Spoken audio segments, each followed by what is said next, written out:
माटी पोती होई रही सतीगुड़ा जलभंडार 1966 मसीह निर्मित यह डैमटी वर्तमान धीरे धीरे पोती हेबा फल जलभंडार रे पानी स्तर कमिबाक लगी।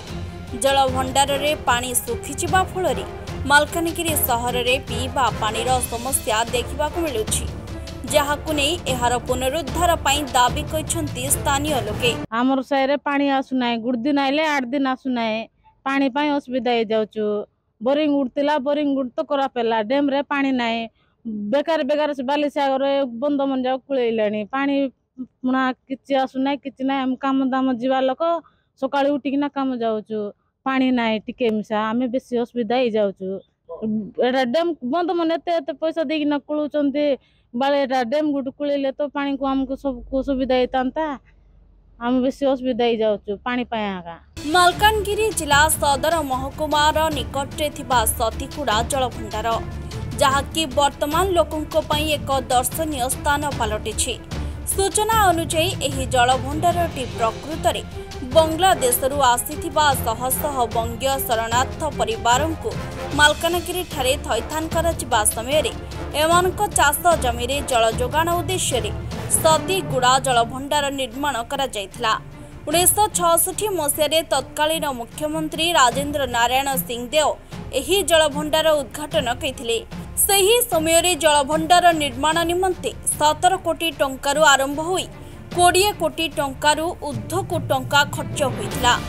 जलभंडार निर्माण परे डाहाण और बाम केनाल माध्यम चाषीक जमी रे सुरुखुरे जल जोगाई देबा निमंते प्रकल्प निर्माण होइथिला।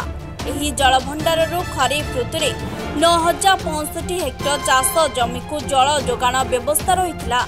सेहिभଳି रबी ऋतुरे 4535 हेक्टर जमी रे जल जोगाइबार व्यवस्था रहिछि।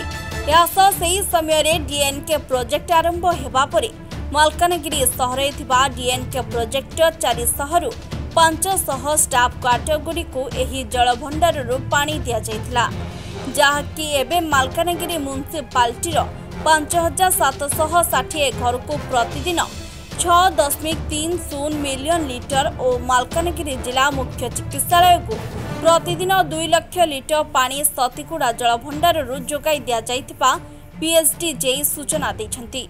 चाषीक उद्देश्य रे निर्माण होइतिबा प्रकल्प एबे मालकानगिरी सहरर शोष मेंटाउतिबा देखा जाउछि।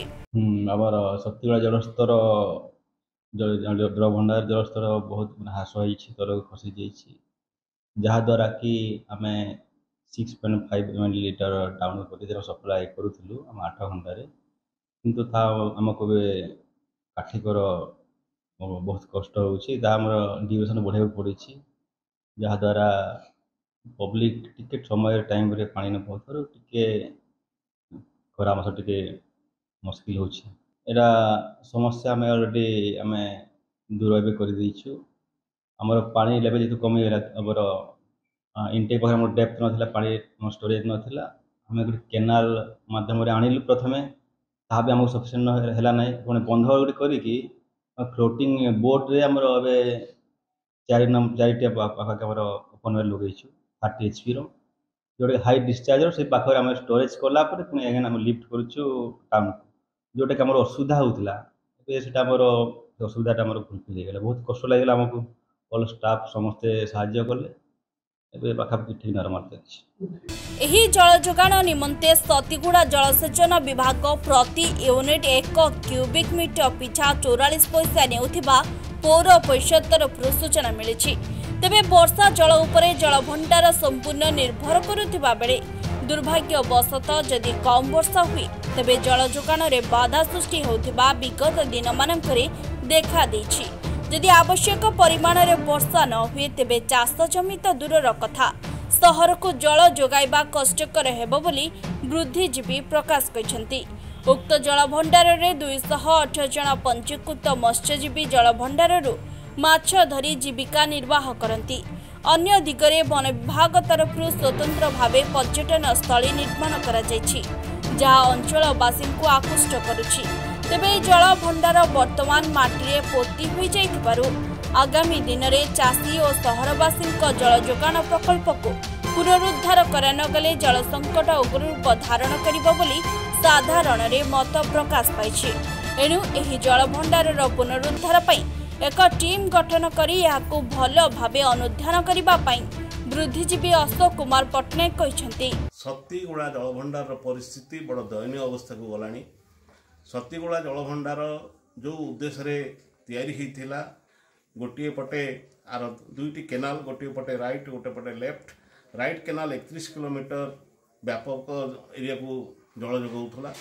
इे लेफ्ट केनाल कोरकोंडा बालीमला अंचल जमी मान को ये पानी जोगाउथला। ये अंचल समस्त चाषी यही पोखरी यही सतीगुड़ा जलभंडार उपर निर्भर करुले।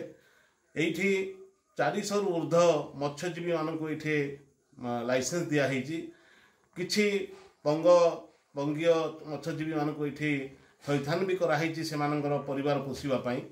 आउ पर मुहूर्त सरकार मालकानगिरी सहर को यू पानी जोगाण कले, किंतु 1966 मसीह डैम टी खोल जाइला। तापर 1980 मसीह डैम टी कंप्लीट है एवं तापर जलसेचन काम आरंभ है।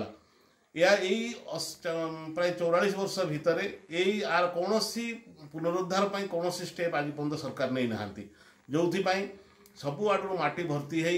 वर्तमान बंधटी माटी पोती ही आसिलानी। पीएचडी जेई कहिसेंती मालकानगिरी सहर रे लोकसंख्या बढ़िबा सह पीवा पानीर आवश्यकता बढ़िछि। जलभंडार रे पानी कमी जाइथिबारु जलभंडार मध्यरु नाळ काटी 4टी 30 एसपी रो मोटर लगाई मालकानगिरी सहर को पानी सप्लाय करा जाउछि। चलित वर्षा शीघ्र आसिले पानी समस्या रहिबो नहीं कहिसेंती। ए संपर्क में सतीगुड़ा जलभंडार दायित्व रे थिबा चित्रकुंडा माटीबंध योजनार अधीक्षण जंत्री रमाकांत पात्र को फोन जोगे पचारिबारु से कहिसेंती सतीगुड़ा जलभंडार निर्माण समय जेतिकी चाष जमी रे पानी माडुथिला वर्तमान मध्य सेतिकी चाष जमी रे पानी माडुछि। जलभंडार पोती होइथिले मध्य चाषींकर जमी रे पानी माडिबारे कोनोसी असुविधा नहीं। एणु जलभंडार कोनोसी पुनरुद्धार दरकार नहीं। जदि पीवा पानी कथा कहा जाए तेबे जलभंडार मध्य पीएचडी रो एक इंटेक वॉल और मोटर को सफा रखु नहीं। पीएचडी जहा फल रे एभली समस्या देखा मिलुछि कहिसेंती अधीक्षण जंत्री। आज मालकानगिरी जिलावासी हंत संत पानी पाई मालकानगिरी गोटे डैम अच्छी से डैम रो पानी मालकानगिरी जिला डिफेंड करे, जोटा कि बादाम चाष पानी छाड़ते से चाषी जलकरण पैसा बांधुंट। मालकानगिरी 19टा वार्ड रे घर घर को पानी सप्लाई दिखाई। आज को 15-20 दिन है पानी नहीं। मार्च एप्रिल मे पानी टुपा पाऊना मालकानगिरी जिलार। आज को 10 वर्ष है खाली आलोचना आलोचना चलती। इटर नेता आ प्रशासन आउे दृष्टि देवा कथा। कोऑर्डिनेटर गोटे मीटिंग करके पुनरुद्धार करब केमती डैम बोली चिंता करवा कथा। ता संगे संगे सातमला मेडिकल को भी पानी दिखाई। पीएचडी रो से पानी रे भी हंतसंत होचंती रोगी। वर्तमान देखा बाकी रहिला सतीगुड़ा जलभंडार पुनरुद्धार काम केबे आरंभ हेउछि एवं केबे सरुछि, जहा द्वारा ई जलभंडार उपरे निर्भर करुथिबा लोकंक समस्यार समाधान केबे हेबो देखा बाकी रहिला। मालकानगिरी अब्राहम कुमार सेनापति रिपोर्ट, विशेष खबर।